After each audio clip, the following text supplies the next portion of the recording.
변한 게 아닙니다. 참는 데는 항상 한계가 오죠. 마이너스가 더 커지면 남자들의 그 말을 다 믿으면 안 지킬 수나 있는 말인지 그거는 쉽게 안 했으면 좋겠고 쉽게 안 믿었으면 좋겠어요.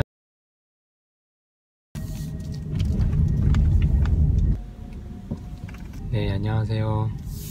네, 오늘은 오빠 변했어, 너 변했어의 의미에 대해서 좀 알아보려고 해요. 그리고 이렇게 말하니까 어떤 분이 왜 맨날 오빠냐, 뭐 연상이 연하 커플은 생각 안 하냐 이러시는데, 보통은 남자분이 나이가 더 많은 경우가 일반적이라서 그렇게 말씀드린 거고요. 뭐 당연히 상관없습니다. 연상이 연하 커플은 뭐가 뭐 다르냐 이렇게 반응하실 필요가 전혀 없습니다. 편하게 받아들여 주시면 될 것 같고요. 연상이 연하 동갑 다 상관없죠. 똑같죠. 그렇게 이해를 해주시면 될 것 같아요. 아무튼 오빠 변했어, 너 변했어 이런 말의 진짜 의미가 뭔지 제 생각을 좀 말씀드릴게요. 일단 결론부터 말씀드리면 변한 게 아닙니다. 변한 게 아니라 이제는 그걸 못 참는 거죠. 무슨 말이냐면, 처음에 남자들이 주로 뭐 이거 해줄게 저거 해줄게 아니면 뭔가 굉장히 잘해줄 것 같은 그런 약속 비슷한 걸 합니다. 다짐이나 약속 같은 거. 근데 그것들이 초반에는 거짓말이라고 표현하면 조금 이상한데 뻥이죠. 뻥. 무슨 말이냐면, 처음에는 그 여자한테 환심을 사기 위해서, 점수를 따기 위해서 마음에 있는 말 없는 말 다 하는 거예요. 근데 그게 두 가지 종류로 나뉘는데, 하나는 의도적으로 그냥 원래 자기는 그런 스타일이 아닌데 지금 당장은 그런 것처럼 말을 하는 거예요. 환심을 사기 위해서. 그리고 그렇게 해주면 되지 뭐 라고 생각을 합니다. 그리고 실제로도 그렇게 해요. 근데 나중에 이제 시간이 점점 지나면 그것들이 희석이 되는데, 주로 참는 거란 말이죠. 뭔가 내가 하기 싫은데 참고 해주는 거든지, 아니면은 하고 싶은데 참고 안 하던지, 그런 사소한 부분들이 있는데, 초반에는 그 참는 게 별거 아니야. 내가 참음으로 인해서 나한테 마이너스 되는 게 참음으로 인해서 얻는 플러스보다 훨씬 작기 때문에 얼마든지 참아요. 근데 시간이 좀 지나면 플러스 되는 그 정도가 점점 희석이 돼서 약해지는 거죠. 역치가 높아지는 거지. 플러스 막 80, 90이었던 게 이제는 그 정도까지는 안 되는 거죠. 그러면 마이너스 40이었던 거에서 플러스 80을 제하니까 플러스 40이었단 말이에요. 근데 나중에는 점점 약해지니까 마이너스 40에 플러스 20만 남으면 마이너스 20이잖아요. 그러면 그걸 못 참는 거야. 그래서 시간이 지나면 변하는 게 아니라 사실은 참고 있던 걸 더 이상 못 참는 거일 뿐이에요. 참는 데는 항상 한계가 오잖아요. 그래서 그래.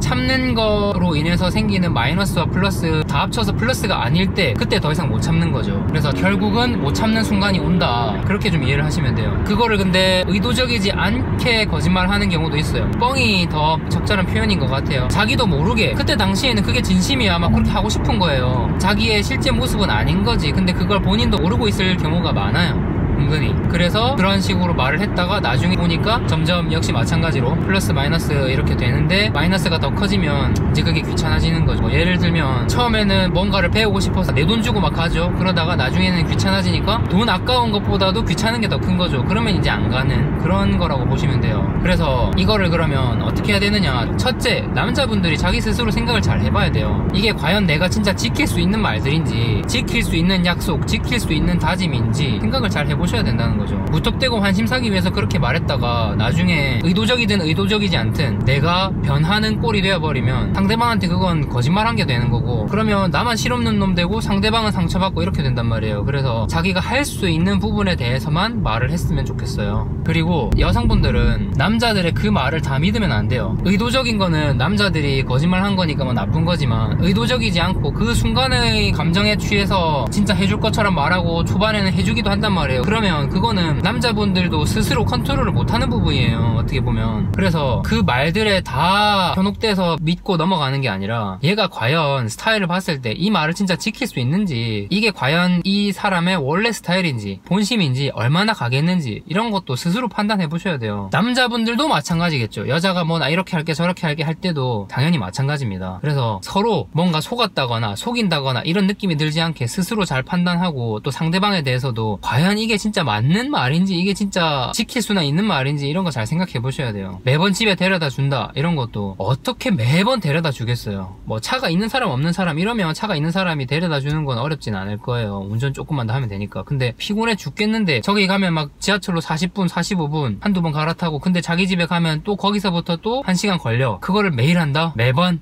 그거는 해주겠다고 하는 사람도 바보지만 해줄 거라고 믿는 사람도 바보인 거예요. 가라 그래야지. 그걸 바래서도 안 되는 거지. 그런 부분을 좀 잘 생각해서 오빠 변했어, 너 변했어 이런 말을 쉽게 안 했으면 좋겠고 쉽게 안 믿었으면 좋겠어요. 그래야지 오히려 관계의 시작 자체가 건강할 수 있고 더 건강하게 오래 유지될 수 있는 것 같아요. 그래서 이런 부분은 참고를 꼭 하셨으면 좋겠습니다.